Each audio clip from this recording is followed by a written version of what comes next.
Hey True Believers, Englentine here with another Marvel vs. DC Comics. We put the comic books against the comic books. No politics, just reviews. And Jack and I, Chef Jack, and I have split up the Marvel and DC universes in two.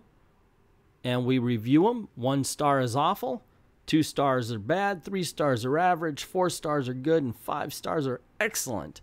And then we average up their scores to see who is the best publisher. Just for a touch of personal flair, I also line all the books up from the one I like least all the way to the one I like the best. Enough with the pleasantries, let's get this party started. The 1-star books are the worst of the worst, the ones you should definitely avoid. Secret Warriors number 8. So, one of the books that actually made it through Secret Empire without going down the tubes was U.S. Avengers. Unfortunately, that one's out the door and we're stuck with this shit. And let me tell you something. This reminded me of after Pulp Fiction and Clerks came out in the 90s, the movie studios kept wanting to make movies where people just talked about the most inane crap all the while the plot's going on. So they're having to find a niece of Fireball or whatever his name was. Yeah, I read it. It's Inferno, whatever. And all the while they're doing it, it's just random talking to the point where in the middle of it, I'm going, wait a second, what is this? Why is Karnak on the computer again? What the it sucks. I mean, it really is not a good book. It's not written well. It's nowhere near as clever as it wants to think it is. Honestly, it's amazing that this isn't the one that got canceled. The 2-star books are merely bad with some saving grace keeping them from being truly horrible. Not Brand Ek number 14. Now, I'm not going to lie to you about this book, gang. There is no need for you to pick it up. Absolutely none. Zero. Zilch. As a matter of fact, forget about picking this book up. Instead, go watch my video about it.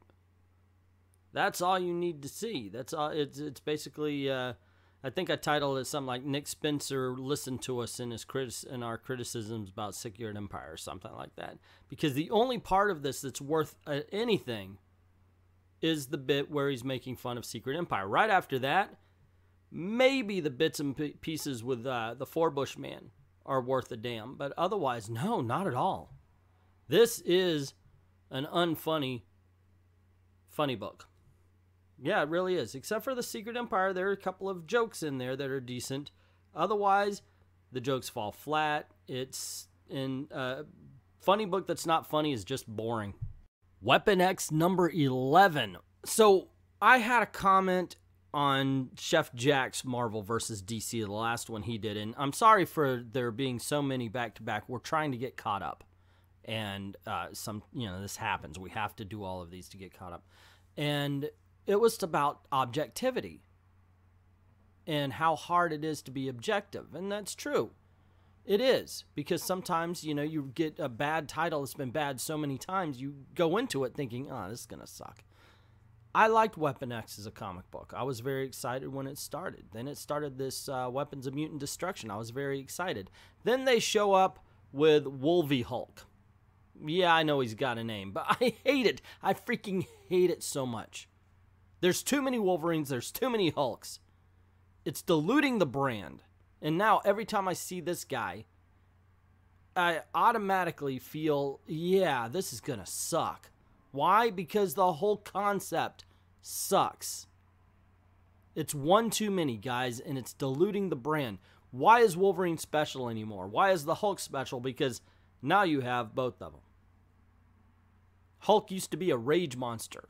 It used to be something that they had to deal with. Now, hey, you know what? I think I'll shoot myself up with some gamma radiation so I could get Hulk powers. I don't know. Yeah, that's all I got to say. I'm sorry. If you could read this objectively, maybe it's good. I don't know. I cannot. I think this whole premise is bad. Amazing Spider-Man 791. Let's get something straight. Recently, I have been going after people who chase ghosts as far as this whole SJW. Not really the people. It's just I've been noticing and I've been realizing that maybe we're reading into stuff a little bit too much. You know, and that happens. You know, you can only be hit so many times before you start flinching anytime somebody raises their hands. And we see the destruction of characters where we're not seeing them. And then there's something like Amazing Spider-Man 791, where this could be the very first year Peter Parker ever put on the spider suit. The way he is just weak. And I'm not talking about, oh, I lost my company. Every decision made in this book is someone else's. Or it's Peter Parker's bad decision. Or he's acting like a whiny little kid. Everything. This is not Peter Parker that he has become. This is year one Peter Parker. This is an underconfident little kid. This is not the man. And I think I know that's rubbed other people the wrong way. And when I read this, I got the same dang thing. I would forget this book. Go read Chip Zdarsky's Peter Parker Spectacular Spider-Man. He's starting to write them correctly there. The Punisher, number 218. Now, I did do an entire video on this one. It's so you get a little more information as to what I felt about it if you go watch that video. The gist of it is this.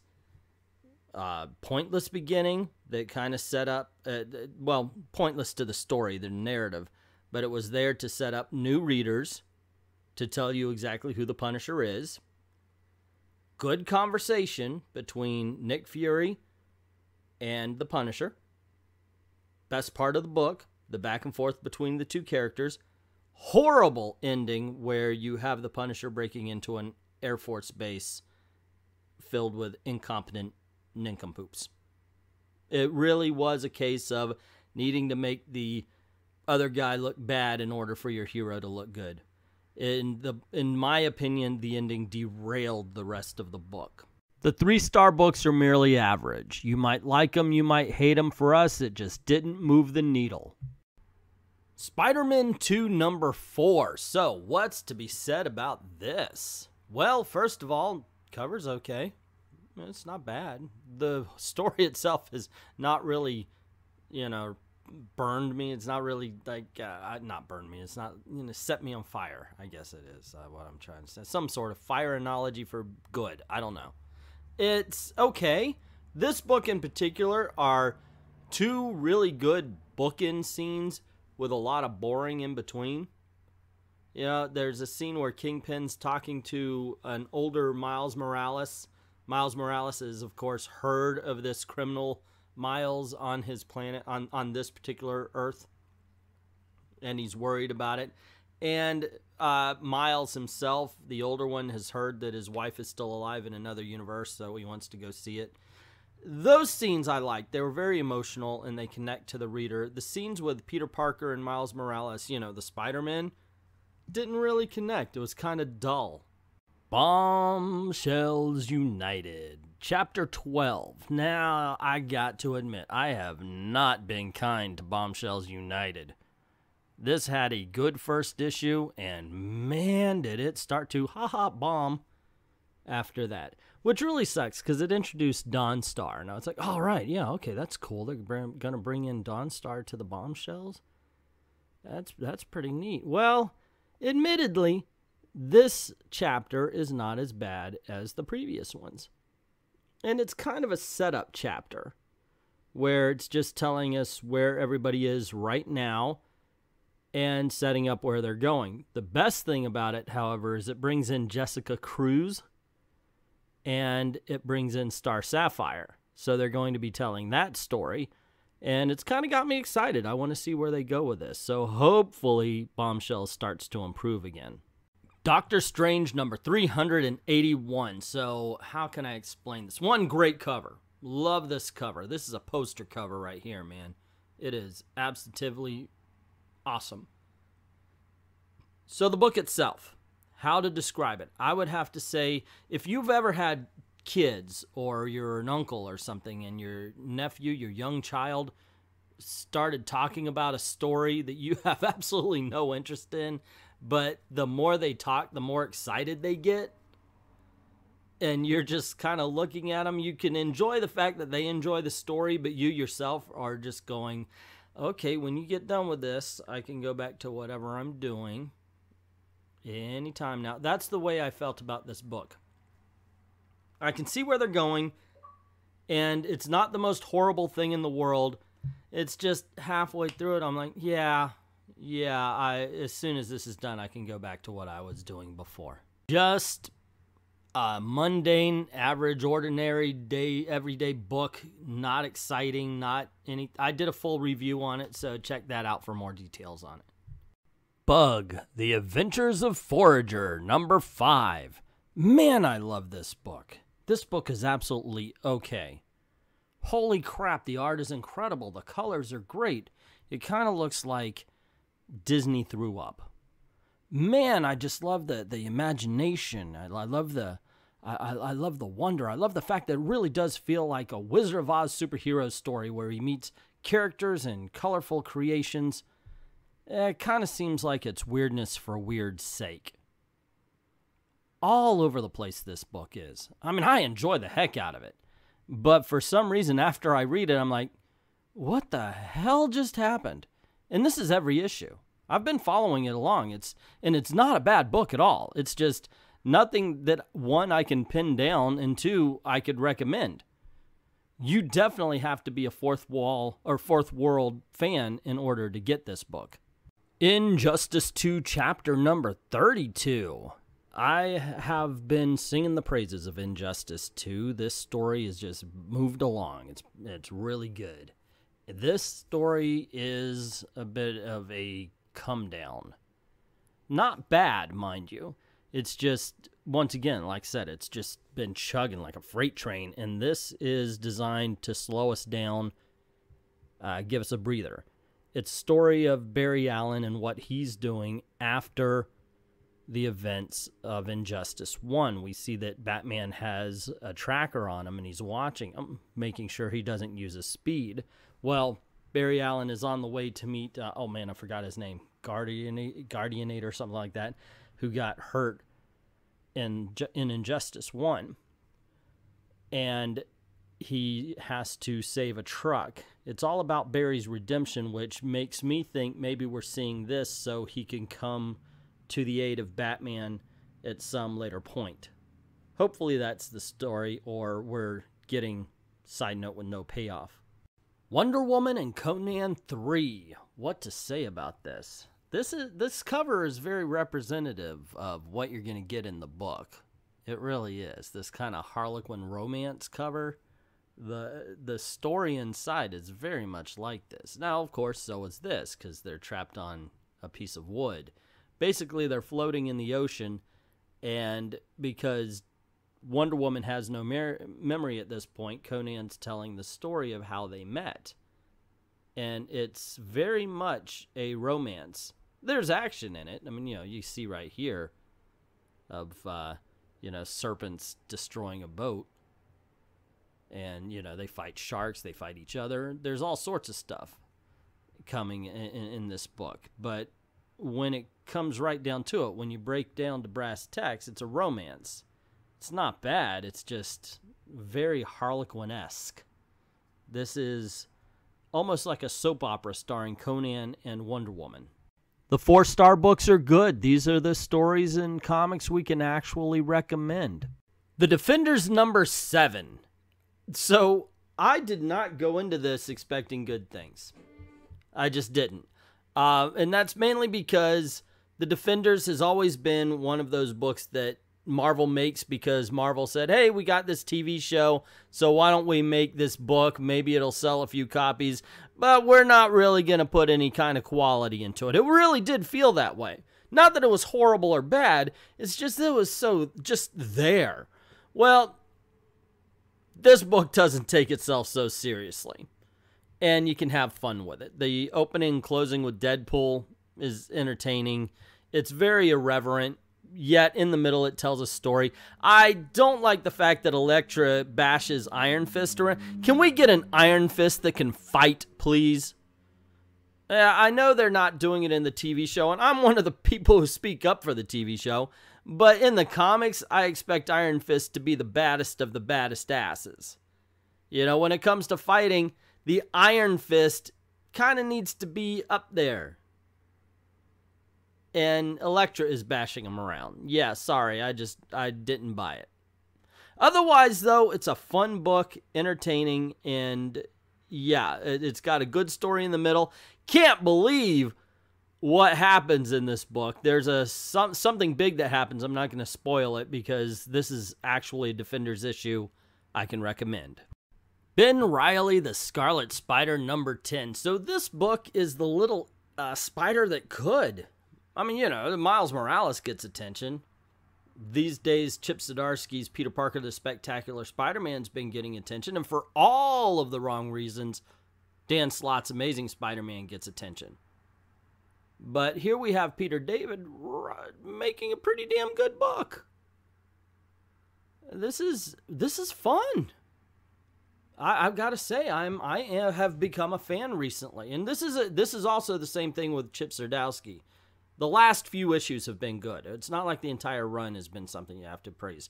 In this one, we have what's her name, Dusk coming in to save Ricochet and Ben Reilly from this Cthulhu-like squid monster that the fake Hornet conjured, and it's a fun battle. I guess that's fun. Guys, if you like a fun comic, if you want a good spider, this is it. Or at least one of them. Future Quest number 4, Galaxy Trio versus Space Ghost. Let me tell you something. This is one of the greatest hidden gems of either DC or Marvel Comics. Now, obviously, if you're a fan, if you're a middle-aged old fart like myself, you're going to get a little bit more out of this because you remember the cartoons. However, it's still very well written, drawn great. The covers are awesome. These are some of the best covers I've seen this year.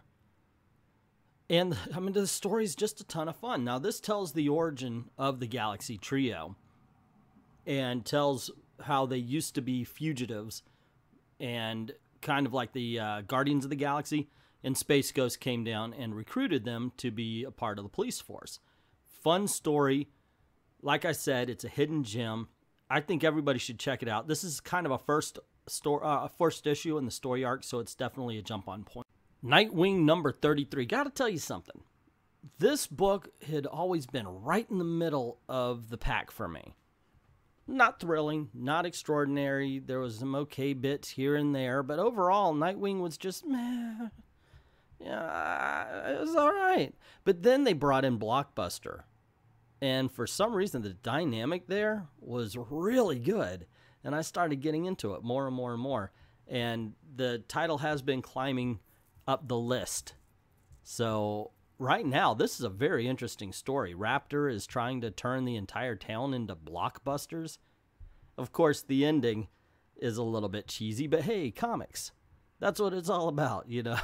And if you do read this and you see the ending, you'll feel the same way, I think. It's like, really? That's what your grand plan is, bad guy? Because it really is just one of those stupid comic book villain bad guy things. But it is totally fun. Superman number 35. Alrighty. Don't like the cover. Got to get that right out there. I don't know why they drew John's face to look like that, but it just looks strange. Do not like the cover at all. The other one, though, it's the Justice League cover, but it's still okay. I haven't been a fan of these either. Back to the story, though. Not back to, I guess. On to the story. I guess this one's all right. But on to the story, I would have to say, I usually praise this for the characters and the interactions between the characters. I mean, it's a very well-written book, usually. This is pure action. And that's not a bad thing. I mean, you still get to understand who is who. Lex Luthor's scheming, Superman's noble, Lois Lane is brave, John is resourceful. So you do get character through the action. This is an incredible book. I mean, Superman has impressed me time after time. Aquaman number 30. So a lot has been said about the politics in Aquaman these days and the fact that it's supposed to mirror Trump. And this is why I say this is one of the best books being written right now, because it is only there if you're really looking. Otherwise, it's an incredibly good story about how Aquaman was kicked off his throne, and they're trying to save Atlantis from the now tyrant sitting on it. I mean, it really is a good story. It's very well written. The characters are dead on. Action is good. There's enough story so that the book isn't all action. The art is okay. That's the weak point in this. Sometimes Aquaman looks a little awkward in it. He's awkward, man. Ha, ha, ha, ha, ha. Yeah, I went there. But overall, it's a fun and very interesting and good book. Super Sons number 10. So, wow. Does anybody else love this book? Honestly, it's just so much fun. Granted, I gotta tell you, this one, though, I understand Bruce Wayne's billionaire. Probably had this base under the ocean already set out, but they get a base under the ocean. Superman and Batman are like, here you go, have your own base. I know you're like 9 and 13, but we're gonna go now, even though you're miles below the ocean. I love the parts where they're trying to be parents, and I like the parts where John and Damian are kids. But when they're handing them this big underwater base, I'm like, yeah, okay, you took me out of the story a little bit there. It's still a fun book, and what makes this fun is the character interactions, both John and Damian and Bruce and Clark. And even in the uniforms, in this book, they are Bruce and Clark more than Batman and Superman. Overall, I can't say too much bad about this, except for the freaking underwater base, but I guess that's a nit to pick. Peter Parker, the Spectacular Spider-Man number 287. Once again, Chip Zdarsky making a good Peter Parker Spectacular Spider-Man book. What's up? What's going on? This was the one. This is the other one, I should say, that we were making fun of. And now he decided to turn around and start writing good books. If they keep making good books, who are we going to rage on? Are we really going to have to find the ghosts of the SJW to keep our channels alive? How is this going to happen? This is basically the movie The Raid or Dread starring Spider-Man. He's in a building and he's got to make his way downstairs rather than up to get out because he doesn't have access to all of his spider stuff. It's really cool. It's well written. You get character as well as action. This is... And last issue as well, you want to start with the last issue. And it is just Spider-Man fun. It's what you like about the character. Batman 35. I was impressed with this. I have to say, the other chapters of Rules of Engagement have not exactly engaged me. However, this book did. I like it. I think they managed to weave in a lot of story in basically what's essentially, it's basically essentially, I don't know if that fits. Anyway, it is a 22-page sword fight. Yeah, there's a couple of pages that kind of break it up. And they're done very well as also. As a matter of fact, those are my favorite pages, and they're the ones that deal with Damian Wayne and Nightwing just sitting down, or, Dick Grayson just sitting down talking. Those are the best pages because you really get a sense of family between the two of them. But the fight itself is pretty good, and you got some great story and character going on between Catwoman and Talia al Ghul. Definitely worth a pickup. And the 5-star books are the best of the best, the ones we highly recommend for the week. Dark Knights, Batman Who Laughs number 1. Oh, come on, this is the best comic that's been released in a long damn time. Seriously. I mean, it is maybe outside of Mr. Miracle. It's a horror film put to paper. I mean, there are some terrifically horrific images in this and just some great ideas. I mentioned in the full-length review, which I do recommend you see if you haven't already, that there are some ideas here that had to have come from a twisted mind. They asked themselves, what would we have to do to make the Joker seem extreme when the Joker is always extreme? And they came up with something. This book works on every level it tries. Art, story, tone. It is a Batman horror story, and personally, I just loved it. There you go, true believers. 21 reviews. Now let's tally up the scores, see who won, and by how much. DC had 0 1 stars, 0 2 stars, 4 3 stars, 6 4 stars, and 1 5 star. There were 11 comics. The score was 41 with an average of 3.73. Marvel Comics has 1 1 star, 4 2 stars, 2 3 stars, 3 4 stars, 0 5 stars. There were 10 comics, score of 27 and an average of 2.70, putting DC Comics back on top after 2 straight losses. And so another Marvel vs. DC comes to a close, 21 reviews. And for the first time in 3 weeks, DC wins again. Which, you know, hey, they've been winning plenty this year, and I'm glad to see Marvel starting to put up a fight, though. Although we had a couple of misfires this time. I was very surprised that I was not a fan of the Punisher Legacy like I thought I would be. Just didn't do it for me this time around. But anyway, what do you think? What was your favorite book? What was I too nice to? What was I too harsh on? Yeah, what were you like? I don't even know what you're talking about here, dude. And hey, you know, sometimes I do get something right. You can put all that in the comments below. Also, and you know the drill at this point, if you like this video, click like and share because that gets the word out about the channel. And if you haven't done that already, click subscribe and hit that notification bell because you know what? Sometimes, just sometimes, cool things happen around these parts. Also, this is the way we make our living, so if you don't mind heading on over to Patreon or VIDME. Links are in the description below. Drop $1 in the till. Helps keep the lights on, helps keep making videos for you. Fun times. We'd like to thank everybody who's already done that. And to everyone, all the true believers who prefer to be buried in a long box rather than a pine box, thank you very, very much for watching.